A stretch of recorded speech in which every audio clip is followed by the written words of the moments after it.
سب سے اولا اعلی ہمارا نبی، سب سے اولا اعوذ باللہ من الشیطان الرجیم، بسم اللہ الرحمن الرحیم، الصلاۃ والسلام علیک یا سیدی یا رسول اللہ وعلی آلک واصحابک یا سیدی یا حبیب اللہ۔ محترم و مکرم خواتین و حضرات، الحمدللہ سیرت النبی صلی اللہ علیہ وآلہ وسلم کا مبارک موضوع نجمن اپنے YouTube Islamic channel Farooqui Sialvi پہ الحمدللہ آپ کے سامنے عرض کرنے کی سعادت حاصل ہو رہی ہے۔ محترم خواتین و حضرات، آج حدیث جبرائیل اختصار کے ساتھ آپ کے سامنے عرض کرنے کی سعادت حاصل ہوتی ہے۔ نبی رحمت صلی اللہ علیہ وآلہ وسلم صحابہ کرام رضوان اللہ علیہ مجمعین کے نورانی مجمع کے اندر جلوہ افروز ہیں۔ ایک شخص نوجوان تشریف لاتے ہیں جن کے کپڑے انتہائی خوبصورت، صاف اور شفاف ہوتے ہیں، ان کے بال انتہائی سیاہ ہوتے ہیں اور کوئی سفر کے آثار بھی اس کے اوپر دکھائی نہیں دیتے اور نہ وہ وہاں کے رہنے والے ہوتے ہیں۔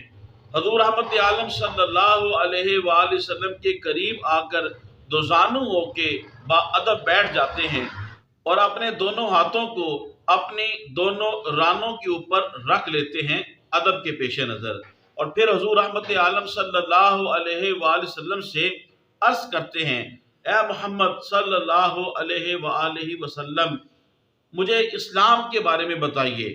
نبی رحمت صلی اللہ علیہ وآلہ وسلم ارشاد فرماتے ہیں، اسلام یہ ہے کہ تم یہ گواہی دو کہ اللہ تبارک و تعالیٰ کی ذات وحدہ لا شریک ہے، محمد صلی اللہ علیہ وآلہ وسلم اللہ کے رسول ہیں، زکوٰۃ ادا کرو، نماز کو قائم کرو، رمضان کے روزے رکھو، بیت اللہ کا حج کرو اگر حج کرنے کی استطاعت رکھتے ہو۔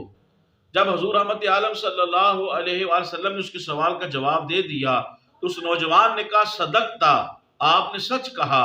صحابہ کرام رضوان اللہ علیہ مجمعین حیران ہوئے کہ سوال بھی کرتا ہے اور پھر اس کی تصدیق بھی کرتا ہے۔ پھر اس نوجوان نے دوسرا سوال کیا، اے محمد صلی اللہ علیہ وآلہ وسلم، مجھے ایمان کے بارے میں خبر دیجئے، ایمان کیا ہے؟ آقا کریم علیہ الصلوۃ والتسلیم ارشاد فرماتے ہیں، ایمان یہ ہے کہ اللہ پر ایمان لانا، اس کے فرشتوں پر ایمان لانا اور وہ کتابیں جو اس نے نازل کی ان کے اوپر ایمان لانا، اس کے رسولوں پر ایمان لانا، یوم آخرت پر ایمان رکھنا اور اچھی اور بری تقدیر کے اوپر ایمان رکھنا۔ اس نوجوان نے یہ سوال کا جواب سن کے کہا، صدقتا، آپ نے سچ کہا۔ پھر اس نوجوان نے تیسرا سوال عرض کیا، اے محمد صلی اللہ علیہ وآلہ وسلم، مل احسان، احسان کیا ہے؟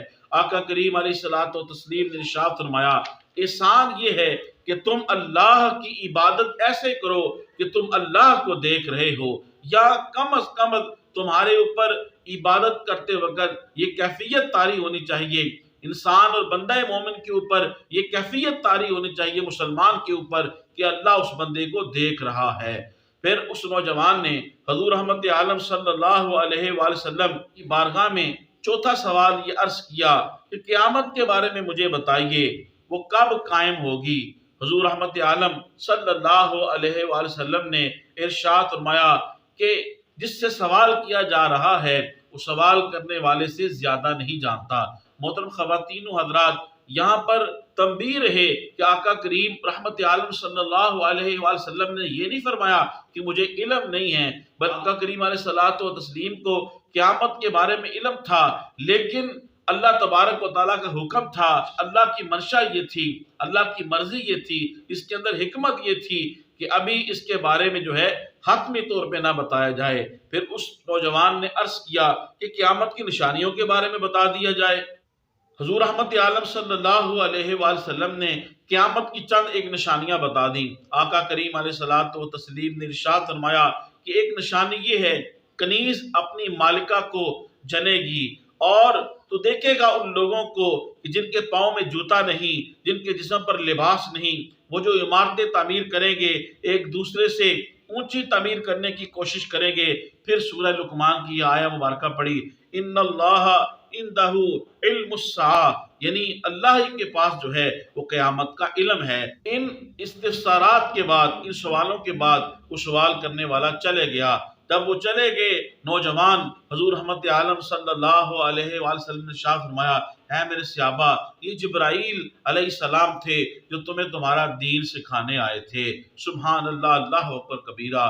محترم خواتین و حضرات، اس حدیث پاک کے اندر جو ہے مسلمانوں کو بہت کچھ سیکھنے کے لیے ملتا ہے۔ دعا ہے کہ اللہ رب العزت جل وعلا ہمیں صحیح معنوں کے اوپر حضور رحمت عالم صلی اللہ علیہ وآلہ وسلم کی سیرت کو سمجھنے، پڑھنے اور اس کے اوپر عمل کرنے کی توفیق عطا فرمائے، حضور سے محبت عطا فرمائے، حضور رحمت عالم صلی اللہ علیہ وآلہ وسلم کی بارگاہ کا ادب نصیب فرمائے۔ اللہ تبارک و تعالی ہمارے اس کاوش کو قبول فرمائے۔ میری آپ سے گزارش ہے، سیرت النبی صلی اللہ علیہ وآلہ وسلم کے اس پیغام کو زیادہ سے زیادہ لوگوں تک پہنچانے کے لیے میری اس ویڈیو کو زیادہ سے زیادہ شیئر کریں، میرے یوٹیوب اسلامی چینل کو سبسکرائب فرمائیں، یوٹیوب پہ کمنٹس کریں، لائک کریں، بیل آئیکن کو ضرور پریس کریں تاکہ ہر آنے والی اسلامک ویڈیو آپ کو مل سکے۔ اللہ پاک آپ کو جزائے خیر دے۔ السلام علیکم ورحمۃ اللہ وبرکاتہ۔